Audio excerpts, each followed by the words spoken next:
Hello, and welcome to Premium Bytes, where we shine a light on the unsung world of insurance technology leaders.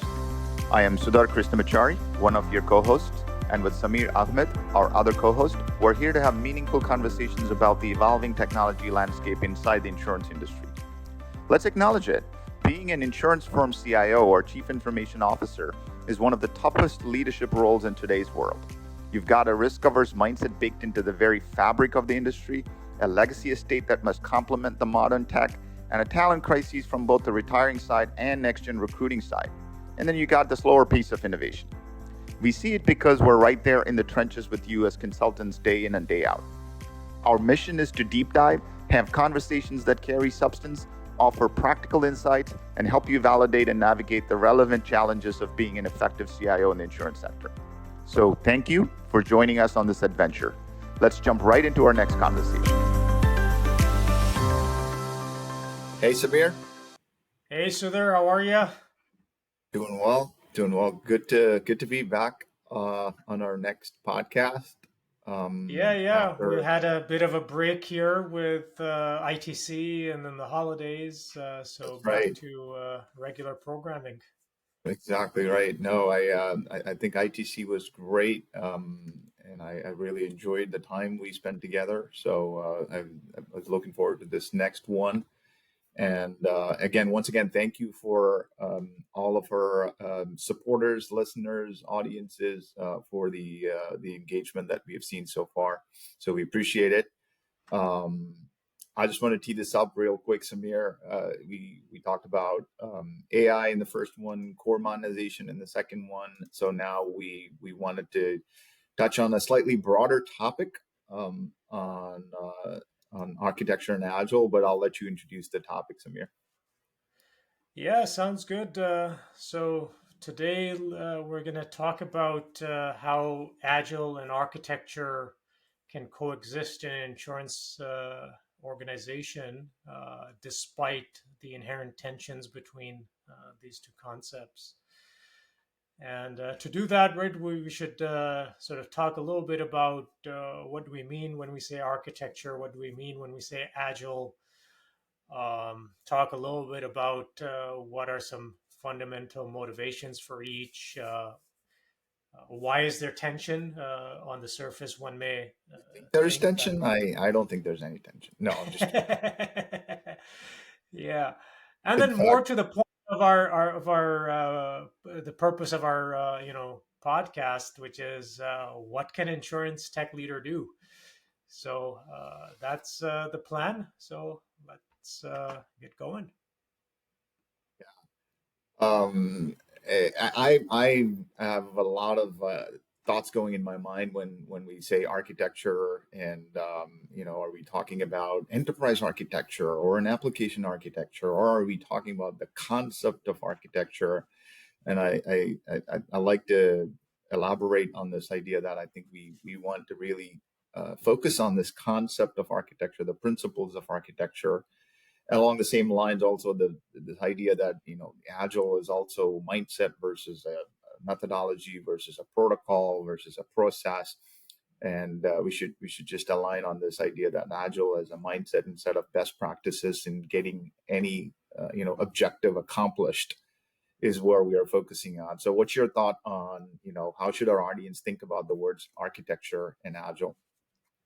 Yeah, I think let's just take them one at a time, right? So with architecture, there's architecture as the characteristics of a system, all right? So that's one way to think about architecture. Architecture is also something you do. It's a process. Define an architecture, for example, review an architecture, etc. The third way to think about architecture is it's a set of people, right? Architecture group, architecture team, architecture review board, for example. So for purposes of how does architecture and agile coexist, we should really think about the process of doing, right? Intentionally affecting the architecture of a system.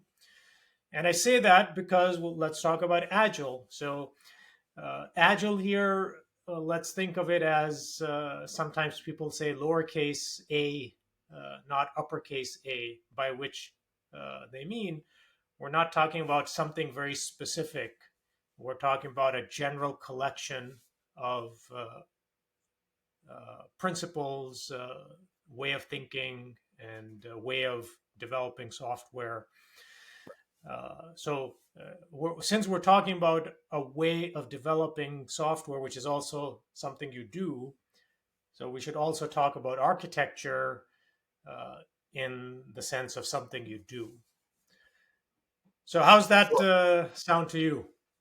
That sounds great, right? So again, we're abstracting ourselves is what I feel, and it's important to do that. Otherwise, we get a little bit locked into a very narrow scope of topic. But Yeah. I also want to bring this idea that I think architecture and agile, once you abstract at the level that we just did, I think there is some foundation common across both, and this idea of adapting to a changing environment or a changing needs is a common theme, and building and delivering something of value that will exist over a longer period of time, adapting to changes. Do you see that as a common theme across the two? What's your point of view on that? Yeah, very much so. I think that architecture as characteristics of a system, one cares about those characteristics only if the context for that system is changing. If the context for that system is constant, there is no change, then I really don't need to worry myself about concern myself with things like, is it going to scale? Well, if the context is not changing, the number of users doesn't grow or shrink. So I don't care about scalability. If the context is not changing, I don't care about adding features or removing features. I don't care Right. about new security threat came up. So the fundamental motivation for focusing on non-functional requirements or characteristics, non-functional characteristics of a system is because systems don't operate in a In static isolation, right? context. They, Yeah. they operate in a changing context. So very much so, I think that is a fundamental motivation for focusing on architecture or doing architecture. Uh, Similar story with Agile, right? Software development in the enterprise context at a minimum, which is what we're concerned with here, uh, people have recognized that it cannot be done without this idea that the context continually changes. Mhm. Today, I have an idea of what requirements are. It may change in 2 months or 6 months or in a year. And whatever process I have for developing software has to be tailored to adapt to this changing context. So, very much so, I think that this is the common essence of both doing architecture. You do architecture because your context is changing. You aspire to do software development in an agile manner so that you can adapt. That's what agile is, right? Ability to quickly change. So yes, I think that is fundamental for to But each. I'm afraid we both are pretending like it's pretty self-evident. Uh, but is it truly self-evident? I have to assume like there are some in the audience that feel like, are you naive to think that they're very much coexisting in a happy midpoint, or not? Maybe there are tensions, and maybe there are some organizations where they're still kind of butting heads, and maybe in some organizations there is a symbiotic relationship. But from what I see, there's a lot of tension that exists today, and that it is not self-evident. Yeah, I think so. I would share that experience. I do think that people wonder that if you're quote unquote doing architecture, are you actually agile? Or if you're truly agile, then do you really need architecture? Like, as in doing architecture? I think these tensions do exist. I think organizations have found ways for them to coexist. But I think for purposes of our discussion, what we can do is maybe tease apart a little bit where do these tensions come from, and look at are they in fact true tensions, or are they tensions that stem from some differences in understanding, or differences in interpretations of concepts? Right. Or almost shine a light that these tensions will be there because of the nature of these two principles or concepts. They both add a ton of value to an organization in terms of quality, value delivery, and pace, and etc. But what's without some tension in good practices around it. So maybe that makes sense. Like maybe we'll just kind of piece out some of the agile principles and word for word. I can think of the first one being like delivering working software in a very frequent agile methodology. Does that give enough attention to architecture? And when you actually do give enough attention to architecture, does that delay software delivery? Yeah, yeah, absolutely. I think it's worthwhile unpacking this a little bit. So one thing I probably want to share, you may already know this or agree with me, maybe you won't, we'll see, is that we should acknowledge that every system has an architecture, as in every system has some characteristics. So you're going to get some characteristics, whether you paid attention to them up front or you didn't pay attention to them up front. You will get something with characteristics. And since we're already agreeing that the fundamental sort of purpose of paying attention to these characteristics is that the system has to operate in a changing context, right? Well, you will necessarily then start to have intentionality. So, does it slow you down? Maybe, right? Only insofar as if you tell me that editing your writing slows you down, maybe, right? I can argue that if you think about your total time you spend on producing good writing, similarly, total time you spend on producing With good quality software. software, um, maybe this is the fastest way to get there by having intentionality all along the way. So Or yes, I the like the way you phrased, Samir, and maybe that's what you're saying by if you don't intentionally focus on it, you will end up with certain characteristics that you didn't want in the long run. you may So or may so not want them, and it's likely that you'll have at least some that you didn't want. right, likely have some things, and so your Yeah. intentionality should be focused on like let at least ensure that we get certain characteristics out of this that are sustainable and required.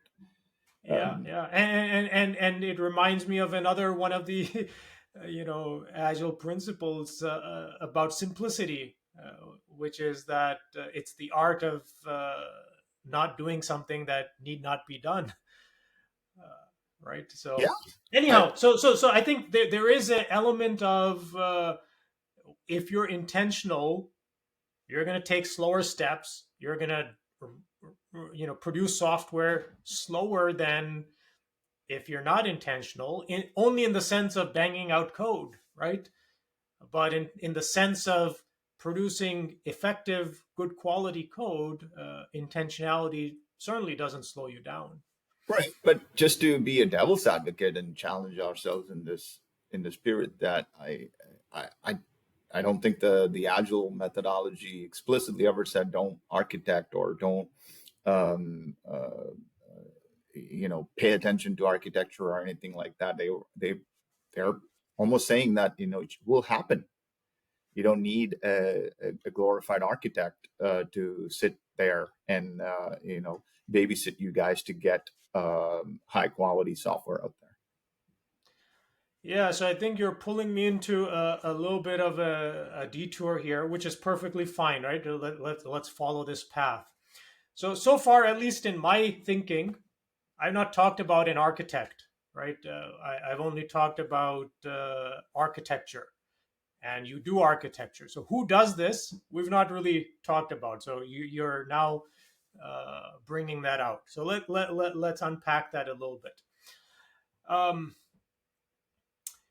in the sort of agile circles, right? In the agilists, if I can use that word, there certainly is a predisposition to this idea of architecture emerges out of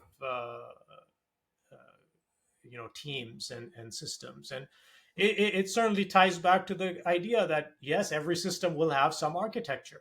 Right. So whether you intended it or you Intended didn't it or intend not. it, Right. it has Right. something. So now the question is that if you care about, which are agreeing that we ought to care about the qualities. So who pays attention to this? In a ideal scenario, everybody is paying attention to this. It's not a standalone responsibility, right? Everybody should pay attention to the qualities of the system that ends up being produced. So, unfortunately, right, if you are in that situation where everybody is paying attention to this, human nature kicks in. Well, I got stuff to do. My teammates thinking about it. They'll cover me, and I stop thinking about it, or I stop thinking about it as much. And slowly but surely, everybody goes through this process, and you end up with everybody thinks somebody is thinking about it, and in fact, nobody's thinking about it. And you thought you had a team where everybody was paying attention, and then you end up with a situation where, in fact, nobody paid attention. So that's the nature of this ideal scenario. And when you find yourself in this situation that nobody's actually paying attention, then you have the reaction to that, which is you swing into this other direction where you have uh, a architecture group or an architecture team that says, okay, well, nobody's paying attention to the architecture, so this is how you ought to do things. And it becomes this top down setup. And it helps for a while because it starts to, get things back under control. But what it causes is, and this goes back to this tension that we're talking about, delays in delivering software, because now I have to first understand what architecture pattern or principle I'm supposed to follow, and then when I've built the software, I have to go have somebody check it, and so it leads you into this third mode, which is where, well, no, we don't need architects outside of the teams. Architects should be embedded with the teams and be part and parcel of delivering software. And when you do that, you end up back to where we started, which is the architects and the developers, they kind of look the same. Everybody is doing a little bit of Right. both.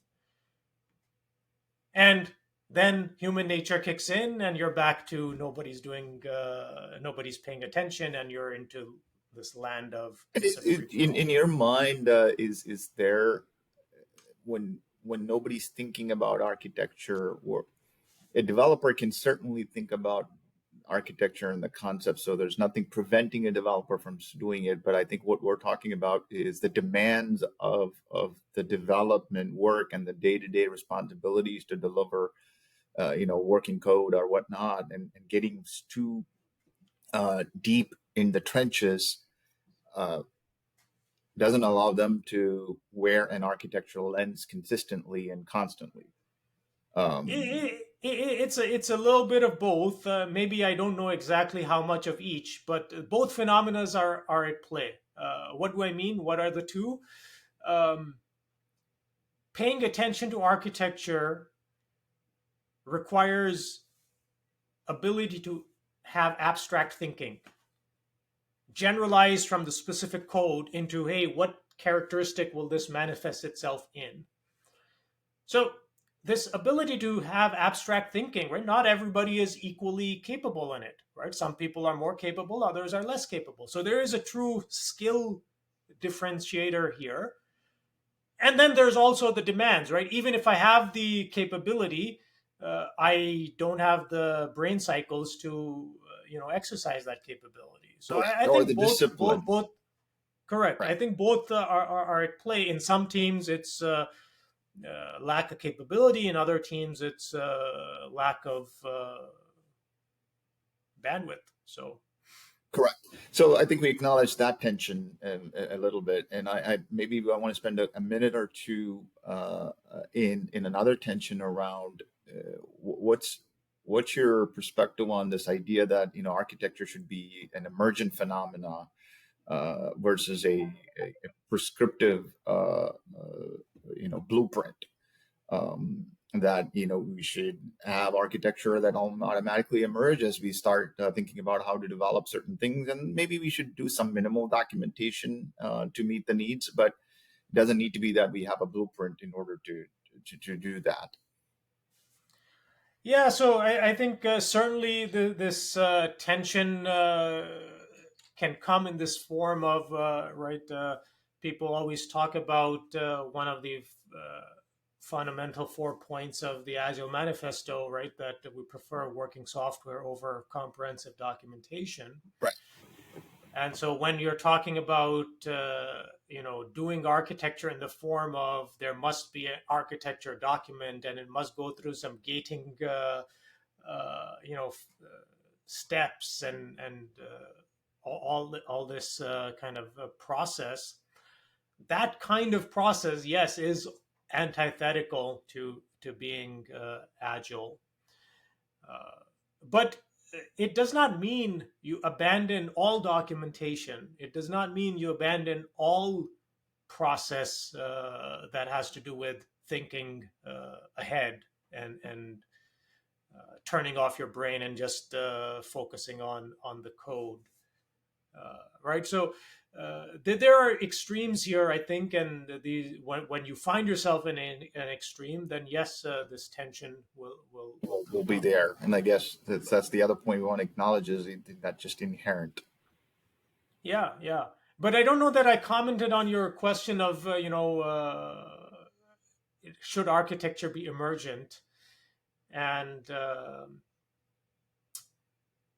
look, this is a difficult one to have a single point of view on. Uh, is it ideal we strive for? Perhaps, right? Perhaps that's what how we should think about it. That yes, in a ideal situation, you are in that kind of team where everybody is thinking about the architecture of the system that they're producing, and in doing so, the architecture emerges. You don't need one or two specific individuals to focus on that, and then tell everybody else, how to follow it. So as an ideal, I see it, but then I also see practically that the human nature kicks in, pressures of the job kick in, and some people stop paying attention. Soon, everybody stops paying attention, and you're. So we already talked about the cycle Right. you enter when that happens. Is that leads to maybe we talk a little bit around this. What's an insurance leader to do when these tensions exist, and we acknowledged it, and there's probably different flavors of it, and our audience probably can think of a dozen other tensions. But when you and I were thinking about this topic, we said but at the end of the day, there are certain patterns that we're also seeing on how best in class leaders and organizations in insurance technology uh, is is incorporating certain patterns of behaviors, best practices to address these tensions.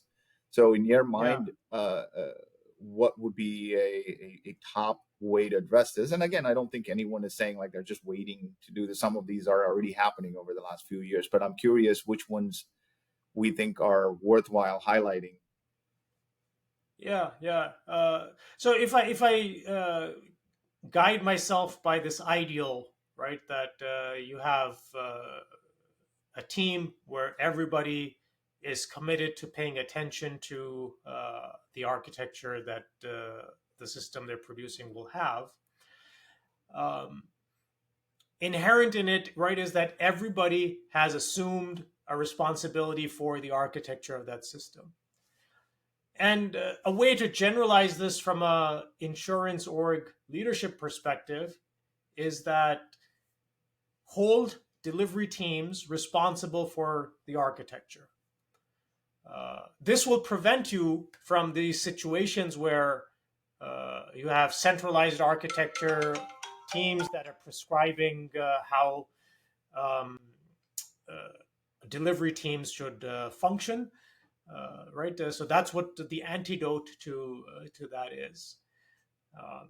So Where that's the at least archi- one where the way. architect and the idea of a focused architecture is embedded, and they're jointly accountable for the delivery of the software with the Scrum team and the Agile coach and all that, right?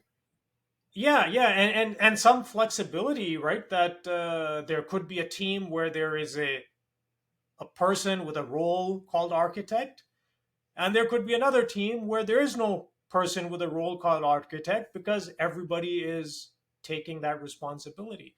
So And both, doing it. I think, models are appropriate. But what is common to both is that the delivery team itself has taken responsibility for making the right trade offs in what capabilities and characteristics their system will exhibit.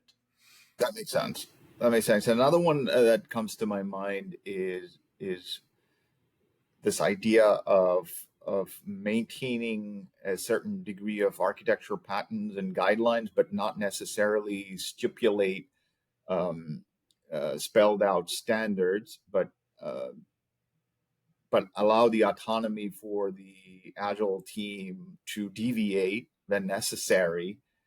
Um, but also, when if and when you're deviating, that means that you have a credible reason from a technology and architecture standpoint that you feed that back into the guideline, and then it becomes a more of a common practice that comes to use across the enterprise. So I've seen that where, and this is where I'm. If you agree with it, another point I want to just pick your brain on is I've seen this pattern work very well in maybe smaller organizations, but in enterprises where thousands of projects, thousands of people are working, we deviate a little bit too far into standards and guidelines and reviews and stuff like that. And so now we're going back to these old bad habits. And so I'm curious. Yeah. I'm reminded, right, of one of these tensions, as we have called it, right? That um, I think one of the principles, even from tied to the original Agile Manifesto, is that best architecture or best design emerges from self-organizing teams. So the reality of an insurance enterprise, right, is that it's more complex than this notion of a self-organizing team. Right? Have you ever seen an insurance IT org that is quote unquote self-organizing? I've not. No, Right. So I then, how do you expect the architecture to emerge when you don't even have the requirement of it, right? Which is the self-organizing team. So, which is just to make the point that I think it's taken our industry quite a bit of time to actually figure out how do you take the inherent goodness of these principles and philosophies of agile software development that are easy to see and implement with small teams and small orgs. how do you take them and translate them to a large org, which eh, even the smallest insurance enterprise would be a large org. Yeah. So, and some may argue that we still haven't figured it out, even as much as we tell ourselves that we have agile software development. Have we truly figured it out? Some will argue we haven't. No, I think you're hitting on a point that we should maybe unpack separately. But what comes to my mind as I'm working on projects as we speak, where the operating model of an insurance company is not the same as the operating model of the people who even wrote the Agile Manifesto. With due respect to what they have done, they have done it in an environment that's unlike what we're dealing with, where there's a global outsourcer who's maintaining a system, and then there's a platform player like a billing system or a claim system that has five modules, one on the legacy platform and one on the cloud, with each their own teams. And then there's a consulting player like Expeditiously involved, and then there's people from different parts of the partnership ecosystem. And so there's no way it's a 7-member team to begin with, right? Yeah, yeah. So I think you're hitting on a point that I think maybe some principles from the architecture architecture principles and the way things were architected back in those days are still valid. We certainly take the best of both, isn't it? Yeah, yeah, and I was reminded of that right because of your sort of question about or comment about there being maybe some patterns and guidelines that teams should follow, which I think would be a recommended kind of approach. I would say that as a enterprise, yes, there is a need for consistency and commonality. Uh, an effective way that I've seen it being done, I've done it myself with some companies, is to not focus on hard standards that this is how you must do something, but rather provide guidelines that this is how we would like things to be done. And by all means, if you find some reason why you should deviate, then deviate. But be prepared to share what those compelling reasons are, and then when those reasons have become known, then the guidelines can be adjusted to accommodate them, so that the next team that comes across the same kind of situation doesn't find themselves operating outside of those guidelines. Yeah. So this idea of if you do have separated sort of architecture thinking in the company, well, they provide guidelines, they provide reference implementations, they embed themselves in delivery teams and work on delivering systems and software. I think both are good practices and have been effective. What about, I know, this whole idea of iterative software development? Again, if you are kind of Facebook launching a simple, a social media application for college kids, it's easy to iterate over that over 6-week cycles, or even like multiple times a day. But when you're releasing a policy system that touches millions of people whose policies are complicated, like how do you balance that, architecting and developing and iterating, but still embracing the principles of Agile? Yeah, I think this is probably another one of those inherent tensions, right? That's right. About uh, delivering working software frequently.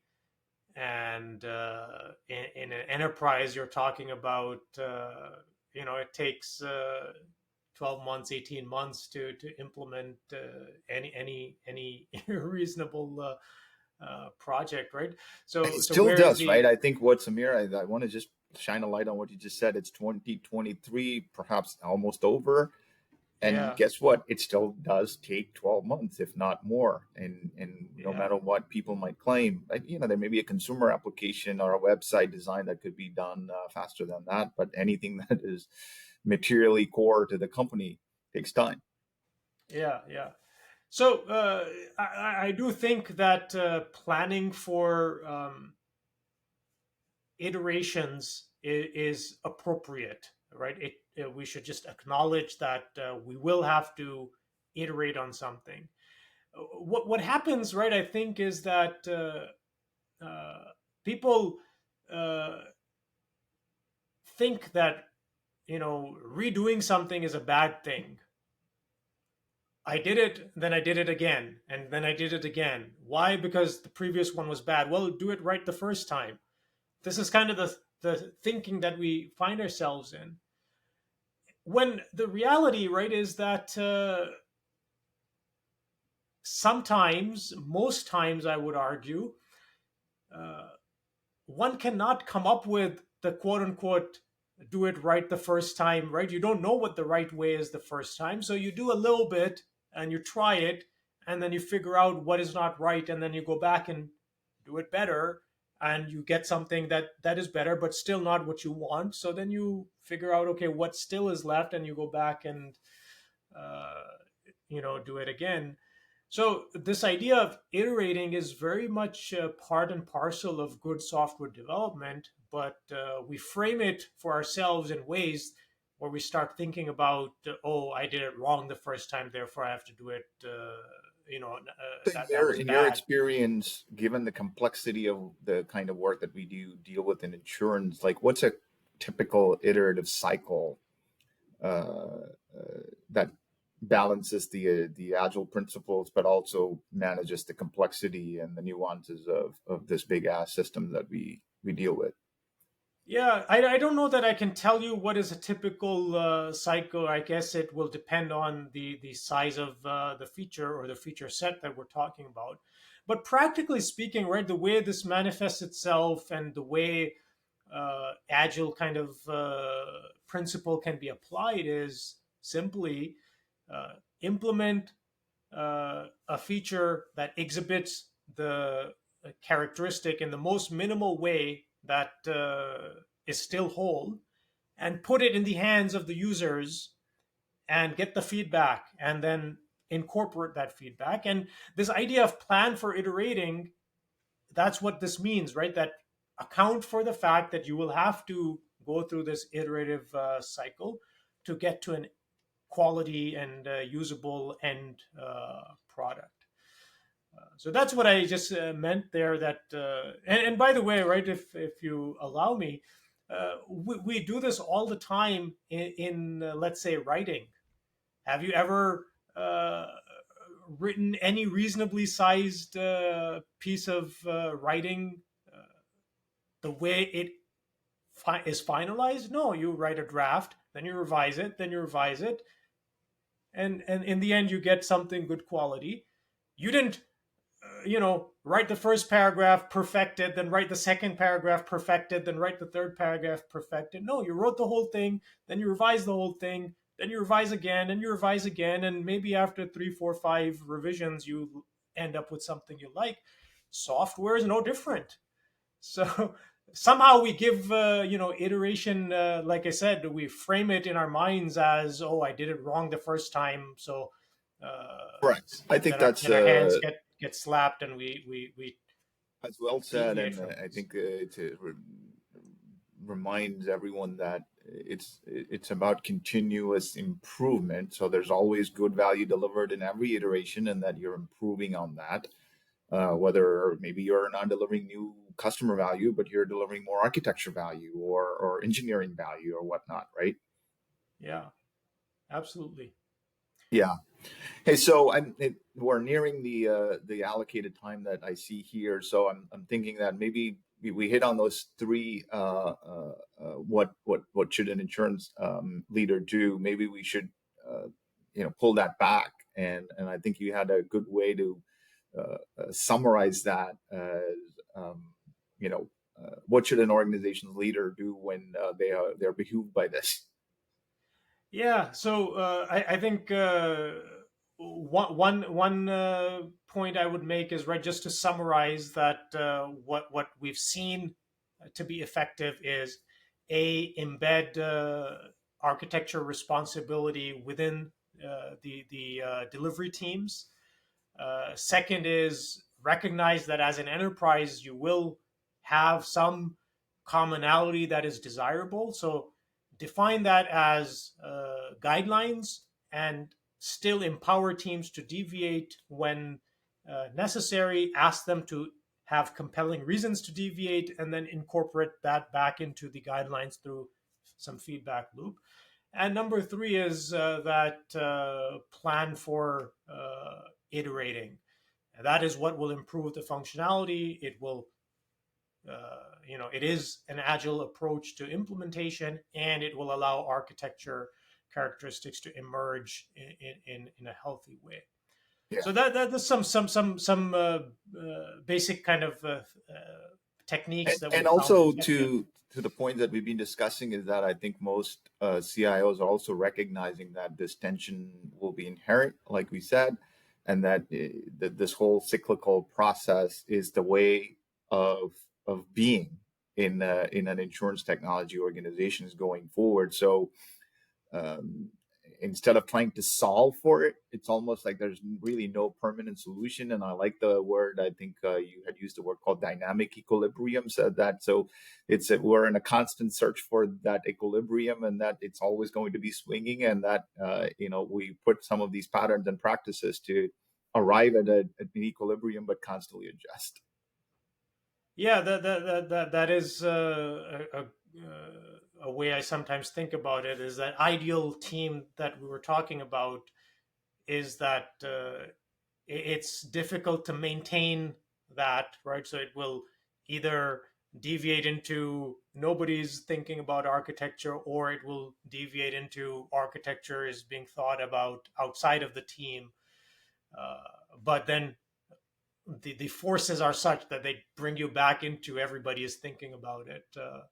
So yeah, that is the dynamic nature of it. And yes, I think one should not get too bent out of shape about the fact that these tensions exist. The trick really just is to be clear about, is this one of those inherent tensions like some of the ones we discussed, or is it a tension that is appearing because something is not being done correctly? So that I think is where the Or art is. It's I'm hard going to put a to know shameless from the plug here that if anyone listening has an unbearable tension, either of us will be happy to talk through and explore that, because as we speak, we're seeing all these tensions and there are ways to address it, and some are new, and we just have to figure out a new way to address it. Yeah, definitely. Would love to talk more on actual scenarios that folks may be in. Yeah, no, that's maybe a good place for us to wrap. So thank you, Samir. As always, I really enjoy these discussions. Never enough time, and I'm always careful to keep us on a couple of guardrails and wrap in the amount of time. But maybe a follow-on will be a deeper discussion. So appreciate all you guys listening to us. Please engage with us in all the forums that you've been engaging. Tell us how we did, like it, share it, subscribe as always, and suggest any other follow-on topics that we could entertain on this podcast. And that's a wrap for today's conversation on PremiumBytes, where we shine a light on the unsung world of insurance technology leaders. Thank you for joining us on this adventure and being part of our community. Don't forget to like, comment, subscribe, share, and follow us. Until next time, take care.